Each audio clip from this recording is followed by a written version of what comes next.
I don't know where it all started. I love my husband John very much. Everyone thinks we are the perfect couple, and John is the perfect husband. Handsome, professional, and with a great sense of humor. People seem to respect him, even though he never put any effort into it for the sake of it. His age is now approaching 50, and I, his wife Trish, am noticeably behind him. Men say I'm attractive, but I try to ignore it. The worst of the lot are arrogant and vain.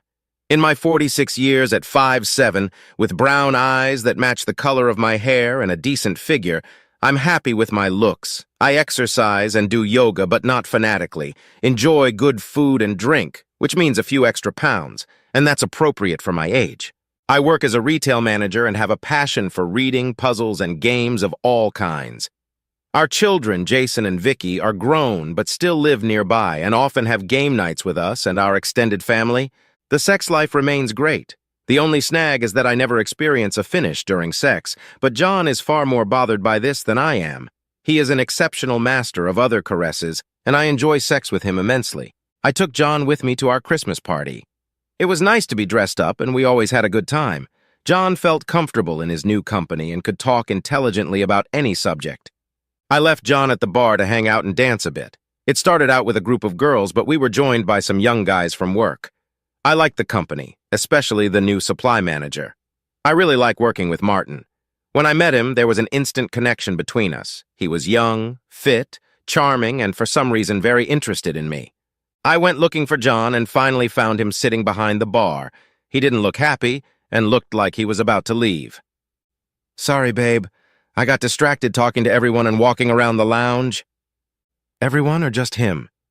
I turned around to find John nodding towards Martin. "That's Martin. He's just a colleague of mine, and it was a fun dance, that's all." "I saw the way you looked at him. You like him." It was more of a statement than a question. "What?" "No, well, maybe I hadn't thought about it. Actually, I did think about it. I thought about it a lot. It felt good, and I really liked the attention. But why the hell did I leave John out of it? We're friends, period. Even if he wanted more, it was never going to happen." I was surprised John didn't get even more pissed off. He seemed to accept my explanation. We stayed at the party, and I tried to be much more considerate of him. When we got home, I was very horny and almost jumped on John. We had great sex. Am I to understand that it was Martin who turned you on? I took a chance. He may have helped a little, but it was all you, honey. When John didn't object, I continued. I'm flattered that a young guy finds me attractive, but there's nothing he can do here, so I'm saving it all for you. After that, we talked a lot more about sex, especially our fantasies. The frequency and variety in our sex life increased, and we had a great time. I bought a lot of new lingerie, knowing that John loved stockings and heeled shoes. We would go out to dinner or drinks, and I would tease him mercilessly. I loved my new sexual side. Our fantasies extended to others. Who would we most want to have sex with naturally, hypothetically? As it turned out, mostly movie and sports stars. Throughout this time, I repeatedly told John how much I loved him and how lucky I was to have someone willing to experiment and accommodate my wishes. We even started watching adult pictures together, including some scenes of cheating. At the same time, Martin flirted fiercely with me at work, and I loved it. He was constantly asking me out on dates. I declined, but found myself wishing I could go. I sat John down to talk. I love you more than anything, and you are the most wonderful husband in the world. Thank you, I love you too. Is something wrong? No, everything's fine. Remember when you asked me if I was interested in experiencing a finish during sex? Well, I thought about it for a long time and decided I want to figure it out before I get old. I wonder if it could be different with someone else. John just looked confused. I genuinely thought we could both benefit, and I just needed to explain it to him properly. Martin has asked me to go on a trip with him next weekend, and I want to go. I hope I can discover something and share it with us. You know what the mystery of orgasm is? I know you liked that hot wife video we watched, and I thought we could explore that fantasy. It was just a fantasy, Trish. It could have been a reality for us, babe. Martin's taken an interest in me and has been stalking me for months. He knows all about you and is no threat to our marriage. I'm flattered and I want to be honest with you. I will tell you everything that will happen, and none of it will affect how much I love you. Have you two had sex before? No, we are professionals at work and nothing has happened. I would like to have some fun, but I always come home to you. It wasn't a quick or easy decision. John, I love you, but I feel like I need to do this. I could see John's pain and confusion. His lack of a finish line bothers him. I know it's not unusual for women to not experience a finish, but I was curious if it was possible with someone else. John's legs didn't seem to be holding him up, and he had his back against the wall. Damn it. I didn't want to hurt him, but at least he wasn't mad. I hardly slept at all, and I suspect John didn't either. I kept asking myself if I was doing the right thing, and the doubt and worry never left me. In the morning, John, thank goodness, seemed more relaxed. Perhaps he saw the benefits and accepted the situation. I knew it was a common fantasy. So many people talk about it, and I hoped to use it to further energize our sex life. I didn't want to prolong the conversation and decided it was best to just cut to the chase. It was so strange to put on lingerie for another man, but intoxicating at the same time.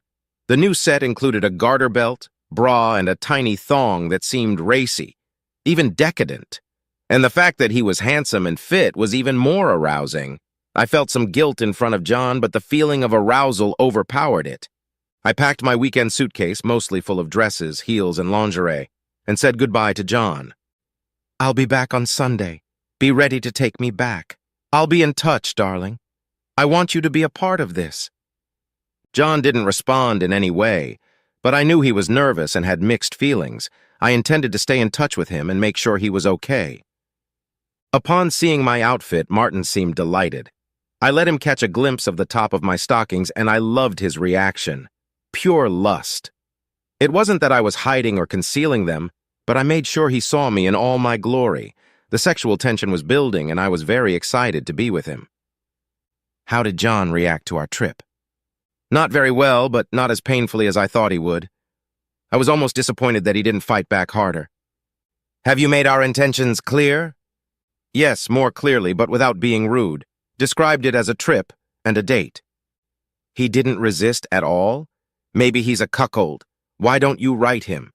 Guys like him love torment and teasing. Don't talk about him like that. I'll try to write, but only to make sure he's okay. I dialed, "Hey baby, got there safe and sound, the hotel's great. How are you doing?" I frowned when there was no answer, but luckily my phone rang. "Have fun, I had dinner with Jason and Vicky." That got me worried. What had he told the kids? I didn't think he would say anything, it would only embarrass him. I hoped he would be alone and thinking about me, but it was clear he would try to distract himself. I replied, "Martin is acting like an impeccable gentleman. It's so exciting to fulfill that fantasy." Ah, yes. Sometimes it's hard to distinguish fantasy from reality. I was puzzled by his rather cryptic response. His answer was shorter than I had hoped, but he seemed to be fine with it.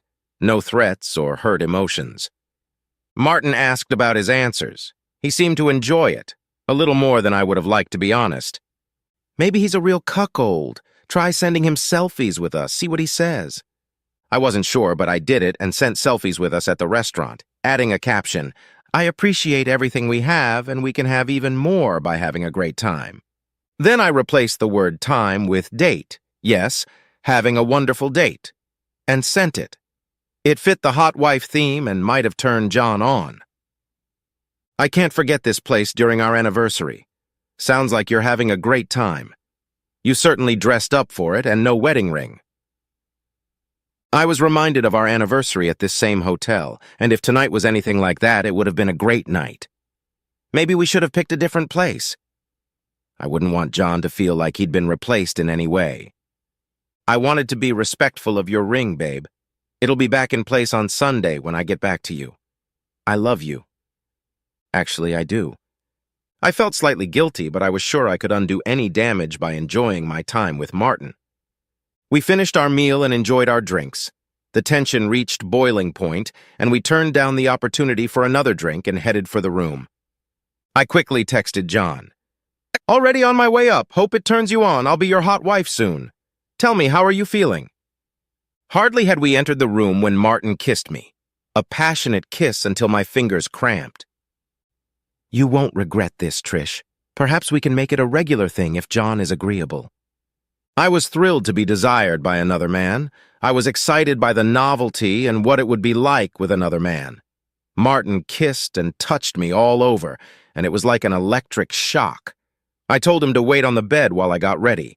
I went to the bathroom and unzipped my dress. I examined myself in the mirror, admiring the expensive lingerie I had bought. I quickly checked my phone. The lack of a response from John had me worried.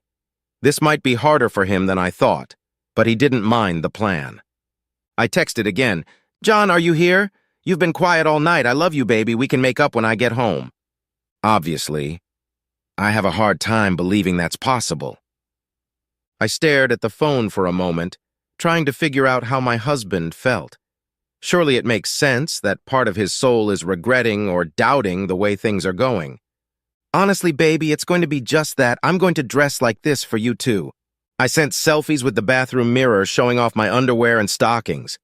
Martin called out from the room and asked if I was trying to torture him by waiting. My cell phone beeped. Yes, it is, but I'll disappoint you. I don't need to prevail on him.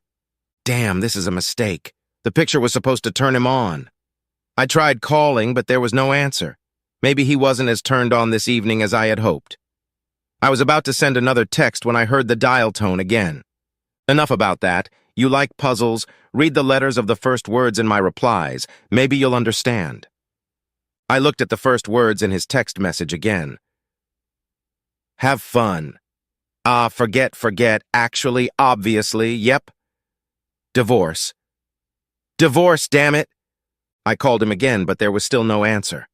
I hurriedly changed and rushed out of the bathroom in a panic, trying to put on my heels, much to Martin's bewilderment.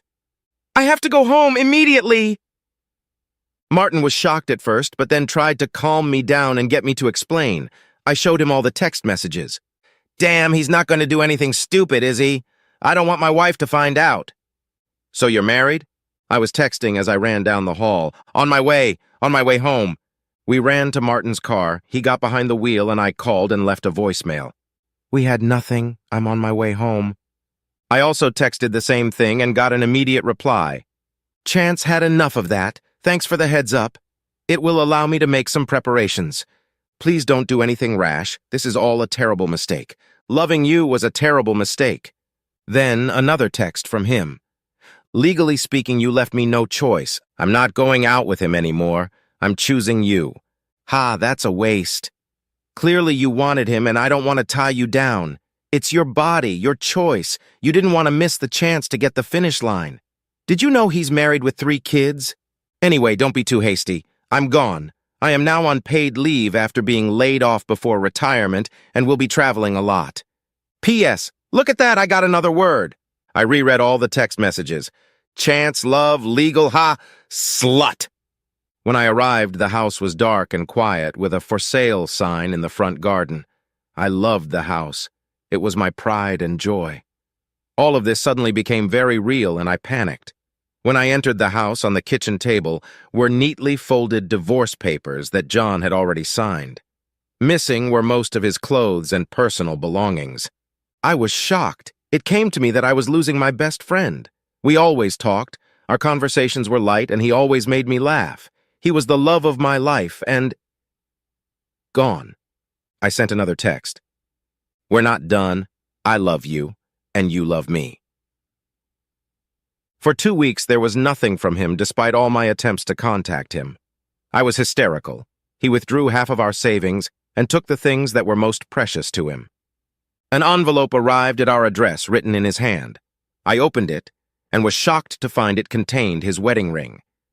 This triggered another bout of sobbing. The next day, I got a text message. Hi, just wanted to let you know I arrived safely. The resort is wonderful. And I looked at the text message hopefully, but it left me confused. Attached to it was a picture of the beach. The turquoise and jade sea looked absolutely stunning. I immediately replied, Sorry, John, please come home. And I decided to live out my fantasy this time, and Merlin turned out to be a wonderful hostess and lady. There was another picture, this time of a gorgeous, athletic-looking Caribbean woman in a green and yellow bikini sitting on the edge of a chaise lounge. I couldn't help but notice John throwing the wording of my text messages from that night with Martin in my face with devastating force. Great dates she and I have here every day. Tentatively without your ring, babe, wanted to show him some respect. So I sent it back and you should have gotten it by now. How you doing, by the way? Yo, sorry, can't offer restoration or reconciliation. I reread the first words, realizing this was going to be the message. High resolved, great dandy, goodbye. There was one last message. John had copied my text messages from my night out with Martin into an entire email thread, with Martin's wife, my parents, and our kids on the address list. Martin called me furious that his wife had kicked him out and was going to divorce him, blamed it on me and my texts, and I blamed him for relentlessly stalking me. My parents were equally furious and couldn't understand what I was thinking, and frankly, neither could I. It was nothing compared to my children's utter disappointment. They told me never to expect John to come back.